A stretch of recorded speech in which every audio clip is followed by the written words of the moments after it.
धन्यवाद करते हैं। आज हम एक विषय के ऊपर, आज का जो हमारा विषय है वो ये है, जब सब कुछ समाप्त हो जाए या जब सब कुछ समाप्त हो गया तब हम क्या कर सकते हैं। जब सब कुछ समाप्त हो जाए आपका जीवन में, तब आपको क्या करने की आवश्यकता है। तो जब सब कुछ खत्म हो जाता है और सब कुछ खत्म हो गया है तो कोई क्या कर सकता है। और संसार में तो कोई आशा नहीं है, लेकिन प्रभु यीशु मसीह में यदि आप यीशु मसीह को जानते हैं और यीशु मसीह के साथ में हैं, तो यीशु मसीह में आपके लिए बहुत बड़ी आशीष है। उसके बाद में तो सब कुछ समाप्त होने के बाद में भी आपको आशीष परमेश्वर देता है।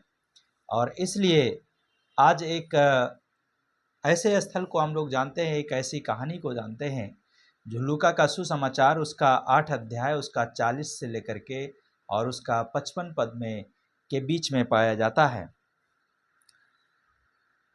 तो वहाँ पे हम लोग इस प्रकार से पढ़ते हैं और वहाँ पे दो मुख्य घटनाएं हैं जिसका वर्णन पवित्र शास्त्र बाइबल करती है। और वहाँ पर हम लोग देखते हैं कि प्रभु यीशु मसीह किस प्रकार से उनका जीवनों में कार्य करते हैं।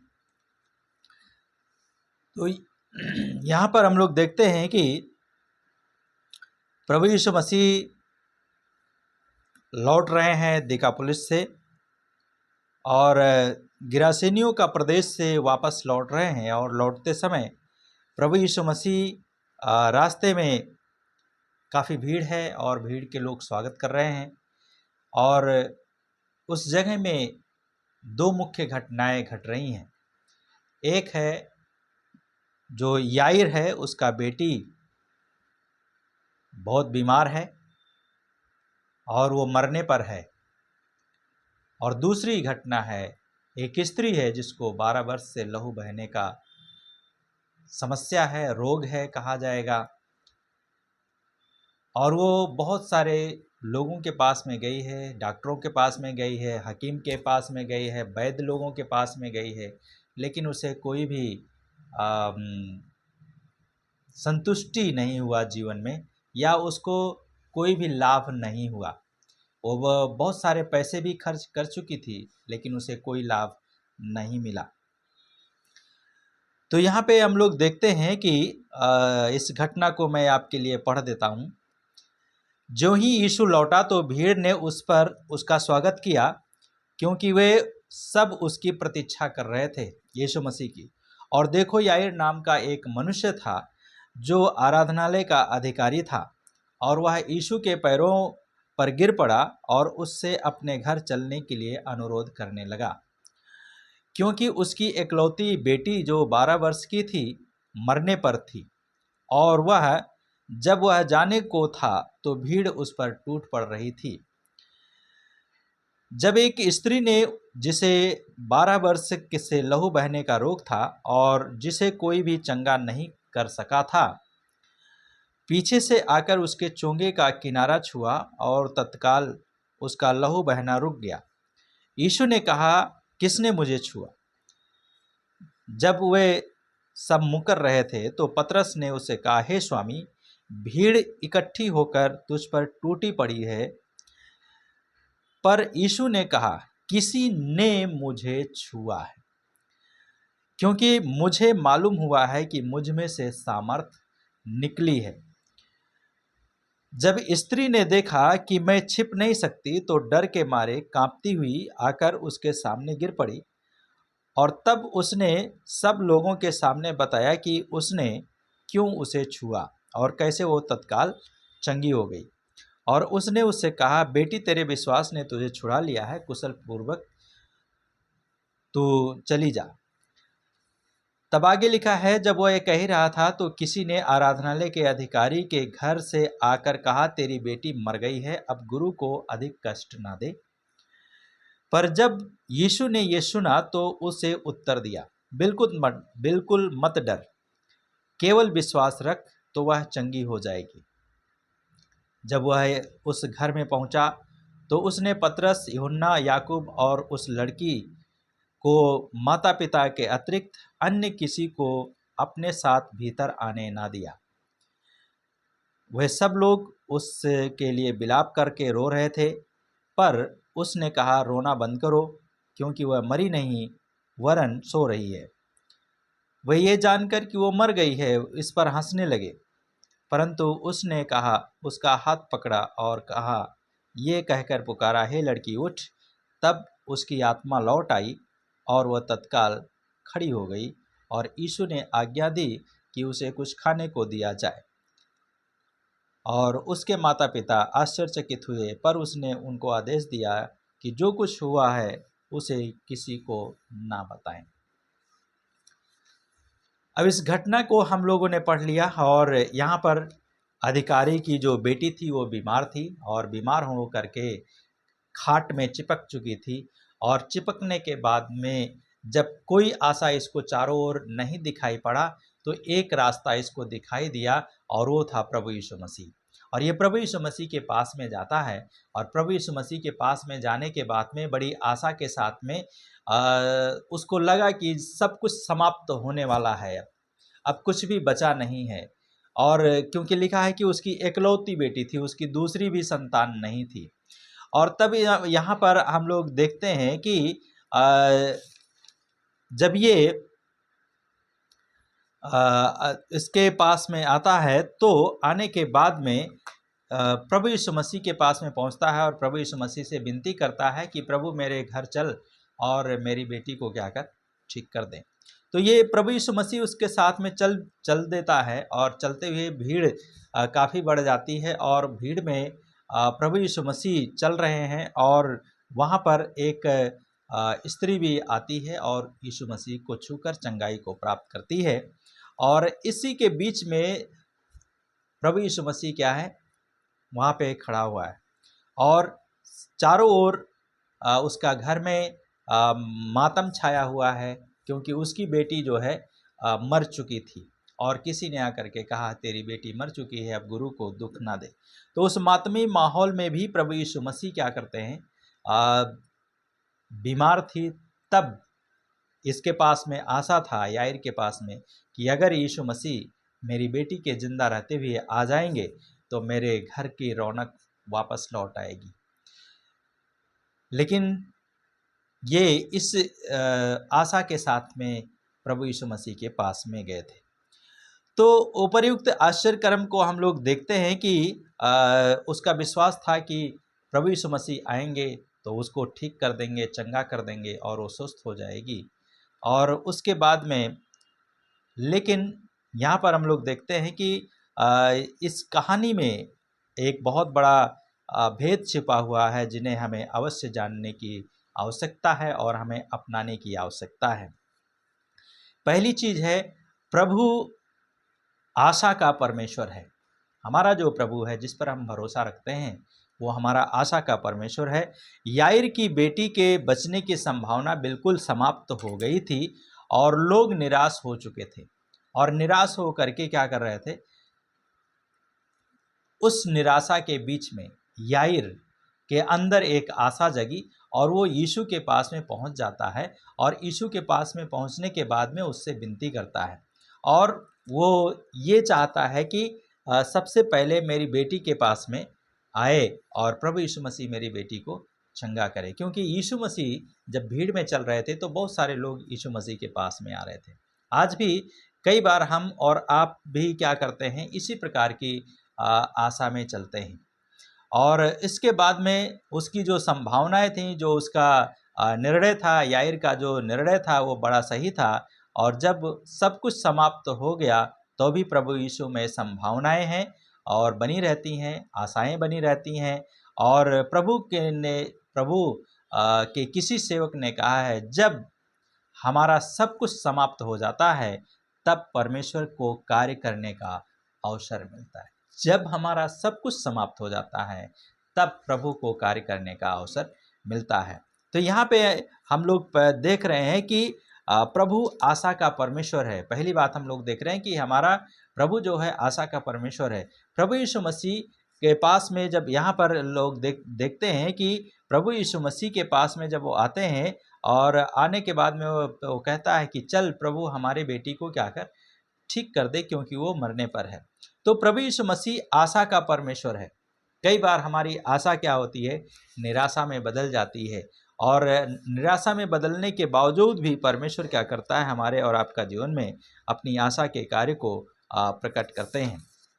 तो जिस प्रकार से हम लोग देखते हैं रोमियो की किताब उसका 15वां अध्याय और उसका 13 पद में लिखा है कि अब आशा का परमेश्वर तुम्हें विश्वास करने में संपूर्ण आनंद और शांति से परिपूर्ण करे, जिससे पवित्र आत्मा की सामर्थ्य से तुम्हारी आशा बढ़ती जाए। अब यहाँ पे हम लोग देखते हैं कि पवित्र शास्त्र, यहाँ पे बाइबल हमें ये शिक्षा देती है कि हमारे पास में जो है आशा का परमेश्वर तुम्हें, अर्थात हमें और आपको, यहाँ पर याईर का जीवन में परमेश्वर कार्य कर रहे थे और परमेश्वर ने कहा कि आशा का जो परमेश्वर है, जो मैं आशा का परमेश्वर हूँ और मुझ पर तूने विश्वास किया है, इसलिए तुझे आनंद मिलेगा और आनंद के साथ में तुझे शांति भी मिलेगी और शांति से तू परिपूर्ण होगा, जिससे पवित्र आत्मा की सामर्थ्य से तेरी आशा, जो जिस पर तूने भरोसा किया है, आशा रखा है, वो क्या होगा, बढ़ता जाएगा। तो कई बार हमारा और आपका जीवन में भी निराशाएं आती हैं, लेकिन निराशाएं आने के बावजूद भी हमारे और आपका जीवन में एक आशा का किरण जगना चाहिए, ताकि हम याईर के समान अपने जीवन में आशा को प्राप्त करके परमेश्वर की महिमा कर सकें। इसके साथ दूसरा कुरिन्थियों की किताब उसका 7 अध्याय और उसका 5 से 10 पद में जब हम लोग पढ़ते हैं, दूसरा कुरिन्थियों की किताब उसका 7वां अध्याय और उसका 5 से 10 पद में, तो यहाँ पे लिखा है, परंतु मैसिडोनिया पहुँचने पर भी हमारी देह को आराम नहीं मिला, परंतु सब ओर से तुम्हें कष्ट झेलने पड़े, बाहर झगड़े और भीतर भय था। यहाँ पर क्या था, बाहर भीड़ था, अंदर क्या था, याईर के घर के अंदर भय था, डर था। क्यों? क्योंकि उसकी बेटी बीमार पड़ी हुई थी। लेकिन प्रभु यीशु मसीह का वचन कहता है, पवित्र शास्त्र बाइबल कहती है, परंतु दुखियों को शांति देने वाले परमेश्वर ने तीतुस के आने से हमें शांति दी। तो हमारा और आपका जीवन ऐसा होना चाहिए कि जब हम किसी के घर पे जाते हैं तो उसका जीवन में अगर अशांति है, तो हमारा जाने के बाद में क्या होना चाहिए, उसके घर में, उसका जीवन में शांति आनी चाहिए। और न केवल उसके आने से, बल्कि उस शांति से भी जो उसे तुम्हारी ओर से मिली थी, उसने मेरे लिए तुम्हारी लालसा, तुम्हारे शोक और तुम्हारे उत्साह का समाचार दिया। इससे मुझे और भी अधिक प्रसन्नता हुई। यद्यपि मैंने तुम्हें अपने पत्र से दुख पहुंचाया, फिर भी मुझे इसका खेद नहीं, पहले तो अवश्य खेद हुआ, क्योंकि देखता हूं कि उस पत्र से तुम्हें दुख तो हुआ, परंतु थोड़े ही समय के लिए हुआ। अब मैं प्रसन्न हूँ, इसलिए नहीं कि तुम दुखी हो, वरन इसलिए कि इस दुख के कारण तुमने पश्चाताप किया। तुम पर तो परमेश्वर की इच्छा के अनुसार दुखी हुए कि तुम्हें हमारे द्वारा किसी भी बात में हानि ना पहुँचे, क्योंकि परमेश्वर की इच्छा अनुसार जो दुख होता है वो ऐसा पश्चाताप उत्पन्न करता है जिसका परिणाम उद्धार है, और जिससे पछताना नहीं पड़ता, परंतु सांसारिक शोक तो मृत्यु को उत्पन्न करता है। अब याईर के बारे में हम लोग देखें तो ये वचन, इस वचन की ये सामर्थ्य उसका जीवन में दिखाई देती है। संसार में क्या हो रहा है, उसको कष्ट हो रहा है, संसार की ओर से उसे दुख पहुंचाया जा रहा है, लेकिन परमेश्वर की ओर से क्या हो रही है, शांति मिल रही है, और प्रभु यीशु मसीह उसके साथ में चल रहा है, और उसने ये पहचान गया था कि यीशु ही है जो मेरी बेटी का जीवन में कार्य कर सकता है। आपका क्या विश्वास है? क्या आपने भी इसी प्रकार का विश्वास रखा है? या जिसके हृदय में प्रभु का वास होता है वह निराश हो ही नहीं सकता है, और जो आशा रखकर परमेश्वर की बाट जो होते हैं वे कभी लज्जित नहीं होते हैं। यदि आपने यीशु पर आशा रखा है, भरोसा रखा है और आप उसके साथ में चल रहे हैं, तो याद रखिए आपको कभी भी लज्जित नहीं होना पड़ेगा और परमेश्वर के साथ में आपको चलते रहना है। दूसरी बात है, प्रभु के विचार, कार्य व मार्ग अद्भुत हैं। जब सब कुछ समाप्त हो गया या जब सब कुछ समाप्त हो जाए, तब उस समय प्रभु का कार्य और उसका विचार और उसका मार्ग अद्भुत है। जिस प्रकार से हम लोग याईर इस बात से बेचैन हो रहा था कि प्रभु भीड़ से क्यों जल्दी निकल करके मेरे घर में क्यों नहीं आ रहा है, इस बात से वो क्या हो रहा था, परेशान हो रहा था, बेचैन हो रहा था।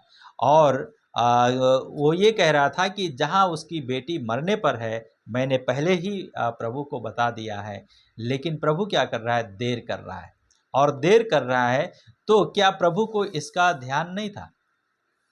क्या इस बात का याईर की बातों को प्रभु ने ध्यान नहीं दिया? या याईर को ये विचार भी सता रहा होगा कि यदि प्रभु यीशु मसीह हमारी बेटी के जीते जी हमारे घर पे पहुंच जाता है, तो फिर देर से जाने पर, अगर मर जाने पर प्रभु यीशु मसीह जाता है तो कुछ भी नहीं हो सकता। संसार की दृष्टि से उसने सोचा, जिस प्रकार से एक डॉक्टर के पास में आप जाते हैं और डॉक्टर के पास में जाने के बाद में क्या होता है, जब तक वो जिंदा है व्यक्ति, उसको आप सुई दवा देते हैं और सब कुछ करते हैं और उसका सब कुछ चेकअप होता है, लेकिन जब वो मर जाता है तो डॉक्टर भी कहता है क्या, मैं अब कुछ नहीं हो सकता है।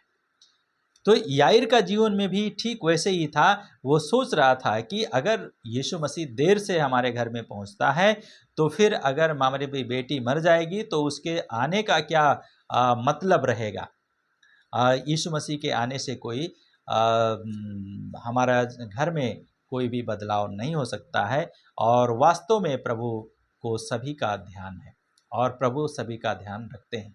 पहला पत्रस 5 उसका 7 में लिखा है, अपनी समस्त चिंता उसी पर डाल दो क्योंकि उसे तुम्हारा ध्यान है। यीशु मसीह के ऊपर हमें अपनी चिंताओं को क्या करना है, डालना है। जब हम यीशु मसीह के ऊपर अपनी चिंताओं को डालते हैं तो यीशु मसीह को हमारा ध्यान है और यीशु हमारा प्रभु बनकर हमारे चिंताओं को लेकर के चलता है। तो जब कुछ समाप्त हो जाए उस समय भी हमारा प्रभु हमारे साथ में होकर हमारी सहायता करने के लिए हमारे पास में है।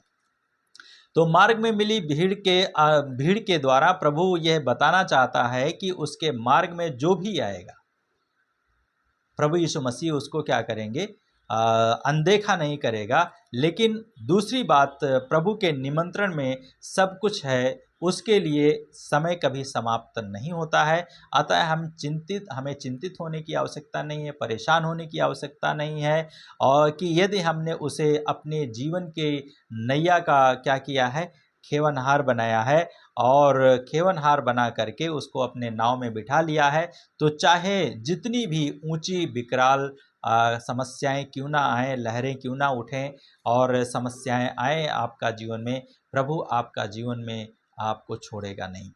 जिस प्रकार से प्रभु यीशु मसीह के हाथों में, जब प्रभु यीशु मसीह के शिष्य लोग, मरकुस की किताब उसका 4 अध्याय 37 से 39 पद में हम लोग देखते हैं कि प्रभु यीशु मसीह के शिष्य लोग क्या कर रहे थे, नाव खे रहे थे। नाव खेने के बाद में पानी नाव में चल रही थी, लेकिन नाव में चलते चलते पानी क्या हो गया, नाव के अंदर आने लगा। तो नाव के अंदर पानी आने लगा तो क्या है समस्या, नाव पानी में चल रहा है, कोई समस्या नहीं है, लेकिन अगर नाव के अंदर पानी आना शुरू कर दिया तब बड़ी समस्या है। क्या समस्या है, पानी भरते भरते नाव डूब जाएगी और आप इस संसार में रहते हैं। इस संसार में आपका जो जीवन है वो एक नाव के समान है और ये संसार एक पानी के समान है। और इस संसार में चलते हुए कई बार आपको ऐसा महसूस हो सकता है कि मेरा जीवन अब समाप्त हो जाएगा, सब कुछ समाप्त हो जाएगा। जब सब कुछ समाप्त हो जाएगा तब क्या कर सकते हैं। और यहाँ पर प्रभु यीशु मसीह के चेले लोग जो थे उन्होंने कहा अब हम नहीं बच सकते हैं, अब सब कुछ समाप्त हो जाएगा, सब कुछ नष्ट हो जाएगा। जबकि प्रभु यीशु मसीह उनके साथ में उसी नाव में बैठे हुए थे, उस नाव में सो रहे थे और लहरें चल रही थी, लेकिन चेले लोग क्या हो गए, घबरा गए। आप भी का जीवन में भी हो सकता है इस प्रकार की घटना हो जाए, कभी आपको भी समस्या का सामना करना पड़ जाए। आपको घबराना नहीं, अपने प्रभु को अपने साथ में जब लेकर के चल रहे हो तो उस पर भरोसा रखना। जब सब कुछ समाप्त होने पर हो जाए तब वहाँ से परमेश्वर कार्य करता है। जब सब कुछ समाप्त होने पर हो जाए तब परमेश्वर आपका जीवन में कार्य करता है। यहाँ पर शिष्य लोग जब नाव को खे रहे थे, उन्होंने सोचा अब हम मर जाएंगे, और वो डर भी गए। तो उन्होंने क्या किया, यीशु मसीह को जगाया। फिर जगाने के बाद में कहा, स्वामी हम नाश हुए जाते हैं, हम मरने पर हैं, हम मर जाएंगे। और तब यीशु मसीह वहाँ पे खड़े होते हैं और हवा और पानी को डांटते हैं और वो थम जाते हैं। और तब प्रभु यीशु मसीह वहाँ पर एक बड़ी बात बोलते हैं, और वो ये बोलते हैं, तुम लोग डरपोक लोग। तो कई बार हम और आप इस प्रकार का जीवन व्यतीत करते हैं। तो हमें और आपको डरना नहीं है, लेकिन हमें क्या करना है, छुटकारे के लिए प्रभु के ऊपर भरोसा करना है और उस पर ईमान रख करके उसके हाथों में अपने जीवन को सौंप देना है। और अपने हाथों को देकर, अपने जीवन को दे करके अपने प्रभु के साथ में हमें चलने की आवश्यकता है। निर्गमन की किताब को जब हम लोग पढ़ते हैं, उसका 14 अध्याय और उसका 13 और 14 पद में, तो वहाँ पर हम लोग पढ़ते हैं कि प्रभु के हाथों में हमें क्या करना है, अपने आप को सौंप देना है। जब हम अपने आप को प्रभु के हाथों में सौंप देते हैं तो प्रभु हमारा मालिक बन जाता है और हमारे साथ में होकर हमारी सहायता और मदद करता है। यहाँ पे लिखा है, परंतु मूसा ने लोगों से कहा, डरो मत। कई बार आपका जीवन में डरने का कारण आता है, लेकिन परमेश्वर का वचन कहता है, वायदा है उसका कि डरो मत। क्यों ना डरो? और फिर कहता है, खड़े खड़े यहोवा के उद्धार को देखो, जो आज वो तुम्हारे लिए करेगा। तो परमेश्वर आपका जीवन में कार्य करने के लिए वो खड़ा होता है और खड़ा होगा, और इसलिए आपको क्या करना है, डरने की आवश्यकता नहीं है। फिर कहता है, क्योंकि जिन मिस्रियों को तुम आज देख रहे हो उन्हें फिर कभी ना देखो। जो आपका शत्रु है, जो आपको नष्ट करने की योजना बनाता है, जो आपको प्रताड़ित करने की योजना बनाता है, पवित्र शास्त्र बाइबल कहती है उसको तुम फिर ना देखोगे। तो हम इस पर क्या करना है, हमें विश्वास करना, भरोसा करना है। तब 14 पद में लिखा है, यहोवा तुम्हारे लिए स्वयं लड़ेगा, बस तुम शांत रहो। हमें शांत रहना है और अपने मुकदमे को अपने प्रभु के हाथों में क्या करना है, समर्पित कर देना है। जिस प्रकार से इजरायली लोग सोच रहे थे, अब सब कुछ क्या हो जाएगा, समाप्त हो जाएगा, आगे समुद्र है, पीछे फिरौन की सेना है, अब हम बच नहीं सकते हैं, अब हम मर जाएंगे। लेकिन वहाँ पर भी परमेश्वर ने क्या किया, एक अद्भुत काम किया। क्या अद्भुत काम किया? समुद्र को 2 भाग में बांट दिया और इजरायली लोग, सभी लोग क्या हो गए, समुद्र में सूखी भूमि पर होकर के पार हो गए। आज का समय में भी सूखी भूमि तुरंत करना बहुत मुश्किल है, लेकिन वहाँ पर समुद्र को प्रभु ने क्या किया, सुखा दिया और सूखी रास्ता बना दिया, और वह उसमें से लोग पार हो गए। तो हमें और आपको भी हमारे और आपका जीवन में भी इस प्रकार की घटनाएं हो सकती हैं। तो हमें समझना चाहिए कि जब हमारी आत्मनिर्भरता समाप्त हो जाती है, तब प्रभु कार्य करते हैं, और प्रभु को कार्य करने के लिए हमें अवसर देना है, और प्रभु को कार्य करने का अवसर मिलता है। संसार कहता है, संसार का लोग कह रहे थे इस याईर की जीवन के लिए कि तेरी बेटी क्या हो गई है, मर गई है, अब गुरु को अधिक कष्ट ना दे। ये संसार के लोगों की बातें हैं। आपका जीवन में भी हो सकता है। यदि आपका जीवन में समस्या है, परेशानी है, तो आपके जीवन को भी लोग कह सकते हैं, आपका रिश्तेदार लोग कह सकते हैं, आपके घर के लोग कह सकते हैं कि अब सब कुछ क्या हो गया, समाप्त हो गया है, अब क्या करोगे तुम। तो इसलिए हमें यहाँ पर देखते हैं कि तेरी बेटी मर गई है, अब गुरु को अधिक कष्ट ना दे। तो यहाँ पर जब उसने, याईर ने क्या किया, यीशु मसीह के ऊपर दृष्टि करके जब उसने कान में बोला, और कान में बोलने के बाद में उसकी ओर दृष्टि किया, तो वो बेचैन हो गया और थोड़ा सा परेशान हो गया। मेरा मेहनत बेकार हो गया। मैं प्रभु के पास में आया था, लेकिन प्रभु ने मेरे साथ में नहीं गया और मेरी बेटी मर गई अब। और तब प्रभु यीशु मसीह ने उसकी ओर क्या किया, तुरंत दृष्टि की, और दृष्टि करके कहा, क्या कहा उसके, कहता है कि परंतु प्रभु कहता है, बिल्कुल मत डर, केवल विश्वास रख, तो वह चंगी हो जाएगी। यहाँ पे क्या कह रहा है, घर से आकर के एक व्यक्ति कह रहा है तेरी बेटी मर गई है, और यहाँ पे प्रभु कह रहा है बस विश्वास रख, केवल तेरी बेटी क्या हो जाएगी, चंगी हो जाएगी। दोनों में अंतर है। मर गई है, प्रभु बोल रहा है चंगी हो जाएगी। ये किस अवस्था में आया था, जब ये बीमार थी बेटी। तो प्रभु यीशु मसीह उसी की अवस्था में, उसी का विश्वास में प्रभु यीशु मसीह कह रहा है वो चंगी हो जाएगी, विश्वास रख, केवल तू मेरे पीछे चल। और उसके बाद में प्रभु यीशु मसीह उस घर में पहुंचते हैं। लोग विलाप कर रहे हैं कि और बेटी मर गई है, लेकिन प्रभु कह रहा है, उन्हें शांति दे रहा है और कह रहा है कि विश्वास रखो और रोना बंद करो, क्योंकि वो सो रही है, वो मरी नहीं है। और लोग बहुत ही गुमशुदा हैं, गमगीन स्थिति में है और गमगीन माहौल है। फिर भी प्रभु वहाँ पर बात करते हैं, और लोग जब प्रभु की बात को सुनते हैं तो क्या करते हैं, मजाक उड़ाते हैं, हंसी उड़ाते हैं। आपका विश्वास का भी लोग मजाक उड़ाते हैं, कई बार आपके विश्वास का लोग मजाक उड़ाते हैं, लेकिन प्रभु यीशु मसीह के ऊपर आप भरोसा रखें और प्रभु यीशु मसीह के साथ आप चलें, तो प्रभु यीशु मसीह आपको अपनी आशीषों से भरपूर करेंगे। प्रभु की बातें संसार को मूर्खतापूर्ण लगती हैं, क्योंकि उसकी बुद्धि को इस संसार के ईश्वर ने क्या किया है, अंधा कर दिया है। इस संसार के ईश्वर ने क्या किया, उसको बंद कर दिया है, ताकि वो देखते हुए भी क्या करता है, नहीं देख पाता है। लेकिन प्रभु यीशु मसीह हमारा जो है वो असंभव को संभव में परिवर्तित करने वाला हमारा प्रभु है। और इसलिए प्रायः हर व्यक्ति के जीवन में कभी ना कभी ऐसा स्थिति आती है जब वो पाता है कि उसका सब कुछ क्या हो गया है, समाप्त हो गया। यहाँ पर क्या हो गया था, याईर का जीवन में सब कुछ समाप्त हो गया था, लेकिन प्रभु उसके जीवन में आ गया, और जब प्रभु उसके जीवन में आ गया तो सब कुछ क्या हो गया, स्थिति बदल गई। और जब वो पाता है कि उसका सब कुछ समाप्त हो गया है, और ऐसी ही स्थिति यहूदियों के सामने भी आई थी, जब उनके संपूर्ण विनाश की आज्ञा निकली हुई थी एक समय में। और एस्तर के समय में क्या हुआ था, हामान नाम का एक व्यक्ति था, उसने राजाज्ञा निकाली थी सभी यहूदी लोगों को मारने के लिए। लेकिन उसका चाचा, जो एस्तर का चाचा थे, मोर्दकै, उन्होंने संदेश दिया, और संदेश देने के बाद में क्या किया, लोग, यहूदी लोग रोने लगे, चिल्लाने लगे सब जगह में, और सब जगह चिल्लाते हुए वे लोग उस जगह में और अपनी रक्षा के लिए उपाय ढूंढना शुरू कर दिया, लेकिन वो उपाय उनको बचा नहीं सकता था। और तब उसके बाद में केवल यह एक उपाय आया कि राजा का विरोध में कोई जा नहीं सकता है उसके सामने, और तब राजा के पास में जाने के लिए, राजा की आज्ञा को निरस्त करने के लिए, कि उसकी आज्ञा निरस्त हो जाए, और ये बहुत असंभव बात थी, क्योंकि राजा के मन को बदलना मनुष्य के बस में नहीं है।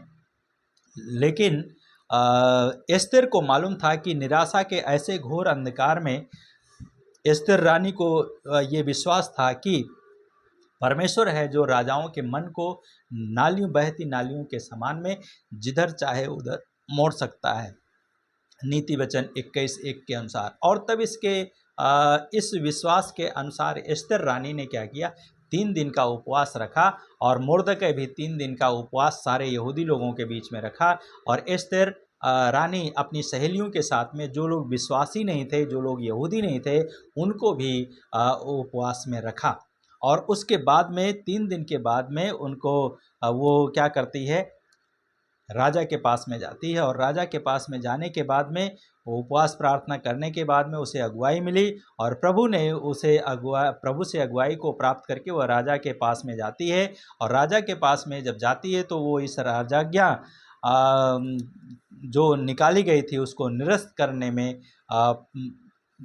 में परमेश्वर ने मदद किया, और सभी शत्रुओं को नाश करने में वो सफल हुई। और इसलिए हमें और आपको भी अपने जीवन में साहस के साथ में, दृढ़ता के साथ में हमें प्रभु के साथ में बढ़ना है। दूसरा इतिहास 32 उसका 7 और 8 में लिखा है, साहस रखो और दृढ़ रहो। साहस हमारे जीवन में बहुत ज़रूरी है, और दृढ़ता, मजबूती हमारे जीवन में ज़रूरी है, क्योंकि हमारी ओर से युद्ध करने तथा हमें सहायता देने के लिए हमारा परमेश्वर, यहोवा हमारे साथ में। तो हमारे साथ में हमारा परमेश्वर है, हमारा प्रभु है, और हम अपने प्रभु के साथ में अब प्रभु को अपने साथ में लेकर हम उसकी महिमा में आगे बढ़ सकते हैं। प्रभु यीशु मसीह जब क्रूस पर मारा गया तो वो चेलों ने यहूदियों के भय से क्या किया, अपने आप को एक कमरे में बंद कर लिया, और भयभीत हो गए, निराश हो गए, और स्वयं को एक कमरे में बंद करके अब उन्होंने कहा कि अब सब कुछ क्या हो गया है, समाप्त हो गया, लेकिन समाप्त नहीं हुआ था।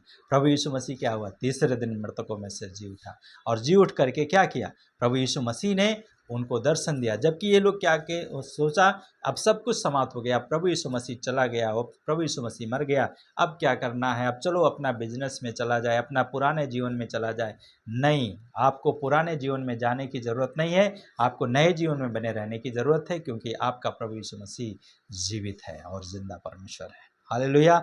और आप केवल पुराने जीवन, पापी जीवन में वापस नहीं जाना है, लेकिन आपको नया जीवन में जाना है, क्योंकि कुछ भी ऐसा चीज़ नहीं है जो प्रभु के लिए असंभव है।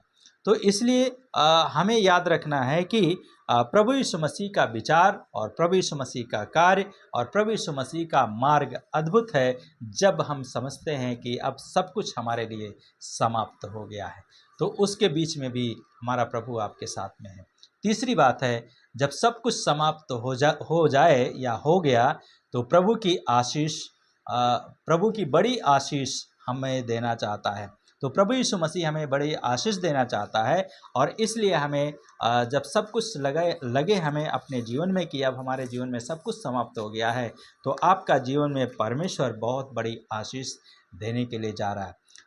जो विशेष बात इस घटना में हमें दिखाई देती है वो ये है कि प्रभु यीशु मसीह याईर के घर में तब पहुंचता है जब उसकी बेटी क्या हो गई है, मर चुकी है। और एक बार तो हम मान लें कि लड़की के मरने से पहले यदि प्रभु यीशु मसीह वहां पर पहुंच गए होते और उसे मरना ना पड़ता, परंतु इस स्थिति में क्या प्रभु को ऐसी महिमा मिलती? नहीं मिलती। लेकिन प्रभु यीशु मसीह ने क्या किया, वो मरने के बाद में गया। कई बार प्रभु यीशु मसीह आपका जीवन में एक कार्य उस समय करता है जब आप समझते हैं कि अब मेरे जीवन में का सब कुछ समाप्त हो गया, अब मेरे जीवन में कोई आशा नहीं है, अब मेरे जीवन में कोई आनंद नहीं है, कोई किसी भी प्रकार का एंजॉय नहीं है।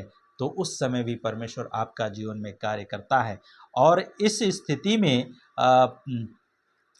प्रभु यीशु मसीह पहुंचते हैं और अपनी सामर्थ के द्वारा कार्य करते हैं, और वो उनकी बेटी जिंदा हो जाती है। तो परमेश्वर अपनी सामर्थ के द्वारा हमें और आपको कायल करता है, ताकि हम उसकी सामर्थ को जाने और पहचाने। और इसलिए प्रभु ने लड़की के मर जाने दिया, और मर जाने के बाद में क्या किया प्रभु यीशु मसीह, ताकि लोग जान लें कि यीशु मसीह में जीवन देने की सामर्थ है। इसलिए प्रभु यीशु मसीह देर करके गया और उसको मरने दिया। हमारे और आपका जीवन में भी प्रभु यीशु मसीह जीवन देने की सामर्थ्य रखता है। इसलिए बाइबल कहती है, जो कोई उस पर विश्वास करता है, यदि वो मर भी जाए तो भी जिएगा। यदि आप यीशु के ऊपर विश्वास करते हैं तो आप मरने के बाद में भी एक जीवन है, और वो प्रभु यीशु मसीह में मिलता है, और वो प्रभु यीशु मसीह हमें और आपको देता है। तो इसलिए जो आनंद मरकर जीवन पाने में है, वह बीमारी से चंगाई पाने में नहीं है। हमें इस जीवन में कई बार लोग क्या करते हैं, आज का आनंद देखते हैं, आज हमको आनंद मिल जाए, आज हमको चंगाई मिल जाए, आज हमको उन्नति मिल जाए, आज हमको नौकरी मिल जाए। लेकिन मरने के बाद में जो हमें आनंद मिलने वाला है, उस आनंद के बारे में बहुत कम लोग सोचते हैं।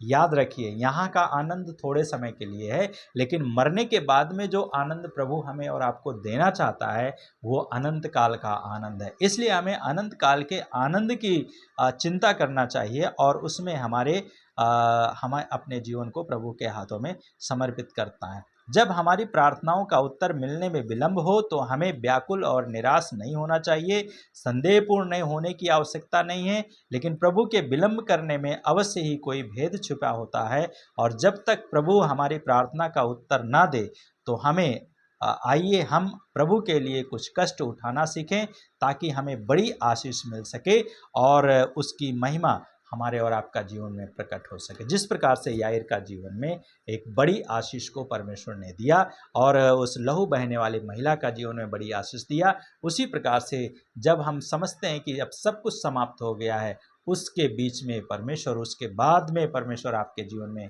बड़ी आशीष देने के लिए चाहता है। क्या आप अपने जीवन में प्रभु को कार्य करने के लिए देना चाहते हैं? चौथी बात है, जब सब कुछ समाप्त हो गया तो हम प्रभु के गवाह बने। जब सब कुछ समाप्त हो गया, हम प्रभु के गवाह बने। जब जिस स्त्री को प्रभु यीशु मसीह ने चंगाई दी थी तो उसे क्यों ढूंढा प्रभु यीशु मसीह ने? प्रभु यीशु मसीह ने कहा, किसने मुझे छुआ? और लूका 8 का 44 और 45 में प्रभु नहीं चाहता कि आशीष पाने के बाद हम भीड़ में या इस संसार में छिप जाएं, जैसे कि ये स्त्री प्रभु के सन्मुख से छिप करके क्या हो गई, चली गई। और उसने सोचा मैं यीशु को छू लूँगी, मैं चंगी हो जाऊंगी और मैं चली जाऊंगी, यीशु मुझे नहीं देखेगा और यीशु मुझे जान नहीं पाएगा। लेकिन यीशु मसीह आपको जानता है, यीशु मसीह आपसे बातें करता है, यीशु मसीह आपको ढूंढ रहा है आज का दिन में। प्रभु यीशु मसीह ने कहा, मैं खोए हुओं को ढूंढने और पापियों को ढूंढने और उनका उद्धार करने के लिए आया हूँ। प्रभु यीशु मसीह आपको ढूंढ रहा है और आपके पापी स्वभाव से, आपके पाप से छुटकारा देने के लिए, उद्धार देने के लिए प्रभु यीशु मसीह आपको ढूंढ रहा है। इस स्त्री को प्रभु यीशु मसीह ने क्या किया, ढूंढा और ढूंढने के बाद में उसको गवाह बनाया और गवाह बना करके उसने क्या किया, हमें इस भूल से बचना है और हमें कि हम प्रभु से छिप जाएंगे। हमें प्रभु की गवाही और साहस के साथ में और सच्चाई के साथ में लोगों के सामने देना है और इससे प्रभु को महिमा मिलती है, जिस प्रकार से इसने कहा और उसने अपनी बातों को रखा। अन्य लोगों को प्रभु के पास में आने का प्रोत्साहन मिलता है, जानकारी मिलती है और प्रभु ने इस विषय में बड़ी सख्त बात कही है। क्या कही है? जो कोई इस व्यभिचारी व पापी पीढ़ी से मुझसे और मेरे वचनों से लज्जित होता है, मनुष्य का पुत्र भी जब अपने पिता की महिमा में पवित्र स्वर्गदूतों के साथ आएगा तो वह भी उससे लजाएगा। मरकुस 8 का 38 में ये बात प्रभु यीशु मसीह कहते हैं। तो अगर हम लोगों के सामने लज्जित होंगे, प्रभु यीशु मसीह जब आएंगे तब वो भी लज्जित होंगे, आपको कहेंगे मैं इसको नहीं जानता। इसलिए आपको क्या करना है, जो आपका जीवन में प्रभु कार्य करते हैं, आपको उसके प्रति गवाह बनना है और उसकी गवाही देना है। अतः प्रभु से आशीष पाने के बाद में आप कहाँ हैं? यदि आपको आपका जीवन में प्रभु ने आशीष दिया है तो आप कहाँ पे हैं? क्या परिस्थितियों ने तोड़कर आपको आशाहीन बना दिया है या जीने का उत्साह समाप्त हो गया है? आप याईर के समान तुरंत प्रभु यीशु मसीह के पास में आइए और जहाँ भी हैं, वो जैसे भी हैं, प्रभु आपको छूकर चंगाई देगा और तुरंत चंगाई देगा। और प्रभु यीशु मसीह कितना महान है और भला है और उसकी महिमा हम करते रहें। तो इसलिए जब सब कुछ समाप्त हो जाता है, उसके बीच में भी प्रभु आपका जीवन में कार्य करने के लिए तैयार है। क्या आप प्रभु को कार्य करने के लिए अपने जीवन में देना चाहते हैं? प्रभु तैयार है काम करने के, जिस प्रकार से याईर के जीवन में काम किया और इस महिला का जीवन में काम किया। आशा का परमेश्वर है हमारा प्रभु। हमारे प्रभु का विचार और उसका कार्य, उसका मार्ग अद्भुत है। हमारे प्रभु का बड़ी आशीष है। जब सब कुछ समाप्त हो जाए उसके बाद में बहुत आशीष देना चाहता है ताकि हम प्रभु का गवाह बने। जब सब कुछ समाप्त हो जाए, हम प्रभु का गवाह बन करके उसकी महिमा करें और उसमें हम प्रभु की बड़ाई करने पाए। तो जब सब कुछ समाप्त हो जाए तो हम क्या करें? हम प्रभु के चरणों में आएँ और प्रभु के चरणों में अपने आप को समर्पित करें। आइए हम प्रभु के पास में चलें। प्रभु जी, हम धन्यवाद देते हैं। कई बार हमारे जीवन में ऐसा लगता है कि सब कुछ समाप्त हो गया, हमारे जीवन का आनंद छिन गया, हमारे जीवन का खुशी छिन गया, हमारे जीवन की समस्याएं चारों ओर से हमें घेर रखी हैं। लेकिन प्रभु यीशु मसीह आप कहते हैं, मत डर क्योंकि मैं तेरे संग हूँ। तुम खड़े खड़े यहोवा के उद्धार के कार्य को देखो, शांत हो जाओ और चुपचाप हो जाओ और परमेश्वर के उद्धार के कार्य को देखो। हम प्रार्थना करते हैं हर एक के जीवन में, जो आपके वचन को सुन रहे हैं, उनके जीवन में आपके उद्धार का कार्य किया जाए। धन्यवाद के साथ हम प्रार्थना करते हैं, यदि कोई इस प्रकार की स्थिति में है प्रभु, वो सोच रहा है कि सब कुछ मेरा समाप्त हो जाएगा, लेकिन प्रभु आप उसके साथ में होकर उसको शांति देने के लिए, उनका जीवन में कार्य करने के लिए आप आज भी हमारा जीवित परमेश्वर है। इसलिए हम प्रार्थना करते हैं, अपनी आशीष दीजिए। हो परमेश्वर आप सहायता, स्वर्ग की आशीष उनका जीवन में उंडेल दीजिए ताकि वो आपके द्वारा आशीषित होकर आपकी महिमा कर सके। धन्यवाद के साथ इस समय को आपके हाथ में देते हुए प्रार्थना यीशु के नाम से मांगते हैं, आमीन। आमीन। प्रभु आशीष दे।